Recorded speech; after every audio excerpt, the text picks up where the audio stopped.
The topic today is why don't I shut up?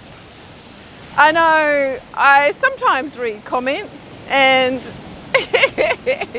it's quite clear that some people think I should shut up. Now the interesting thing about that is that why do they think I should shut up?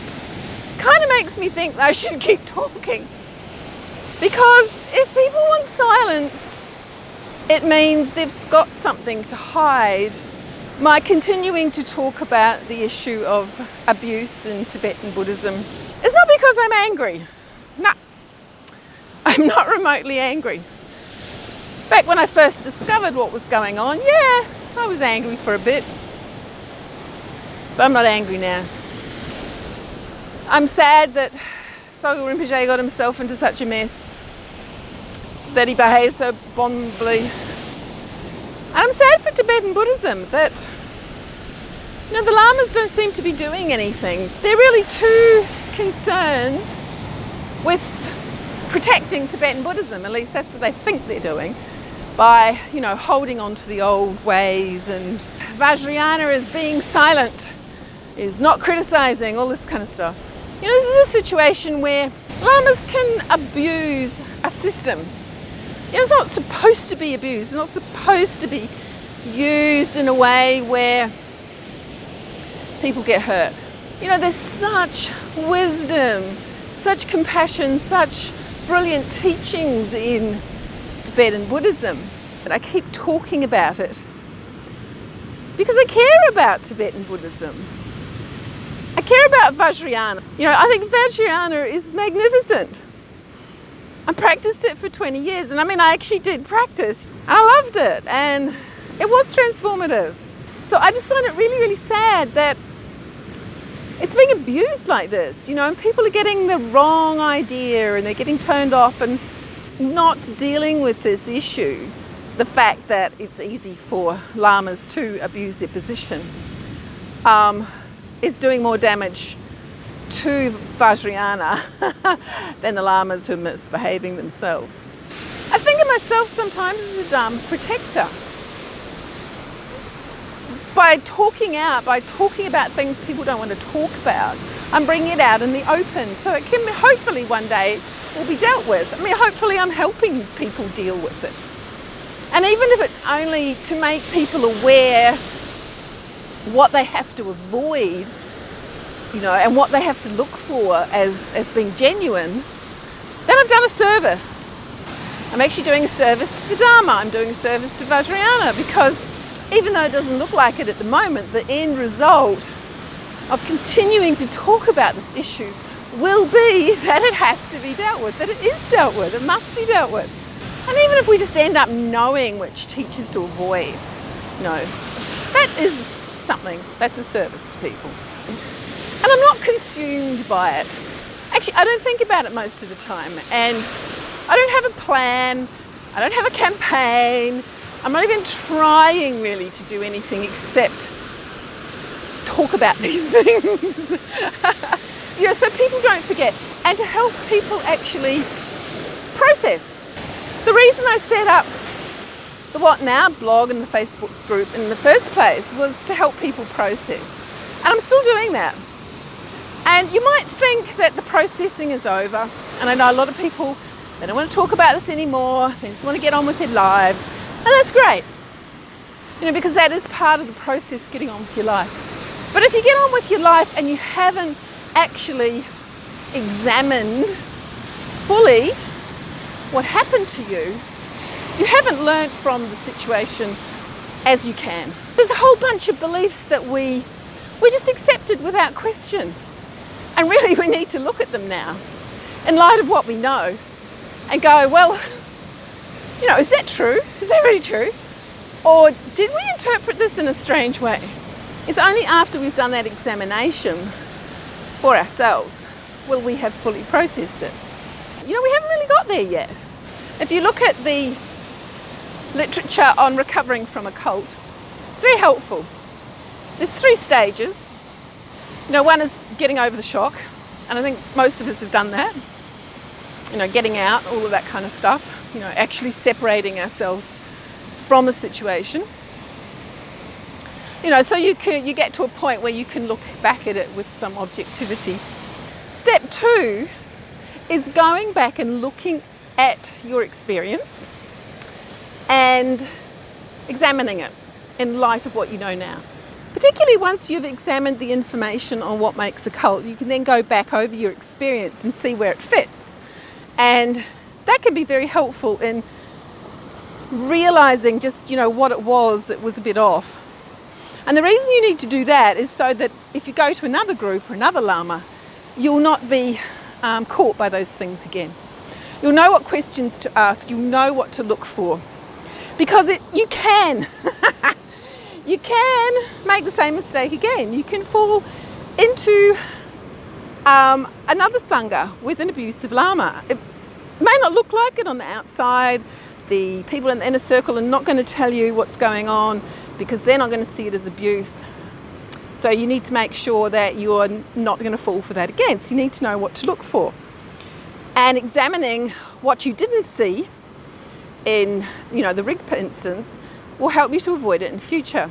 I think a lot of people haven't done that, and so I'm going to talk about those sort of things to help people think about it for themselves, because it's a process you need to go through.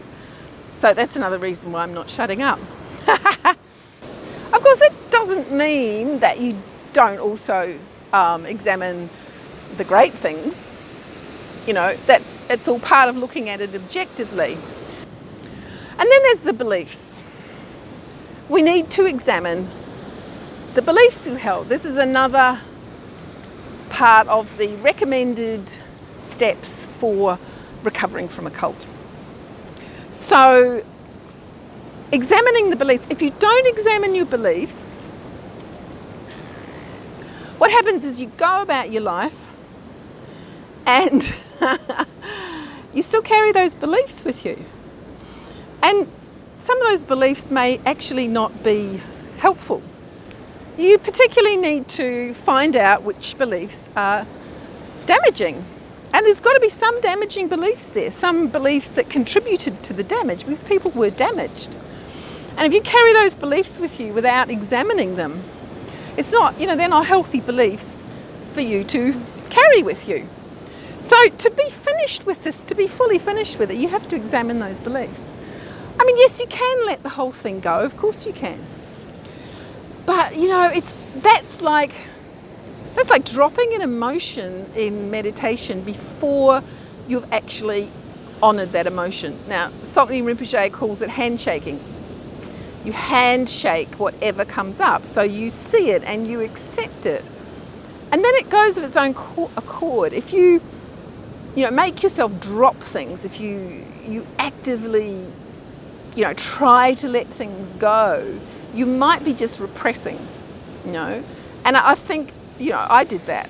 I can see that, I can look back at my meditation, particularly while I was sitting in tent in Rigpa and, watching things that, I didn't really think an enlightened master would do.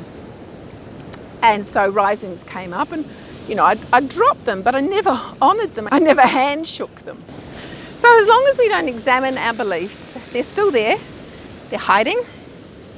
And particularly if we're going to choose another Lama, we'll carry those with us.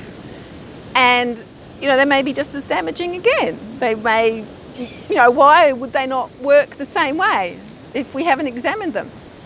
And so, we need to do that as part of this process.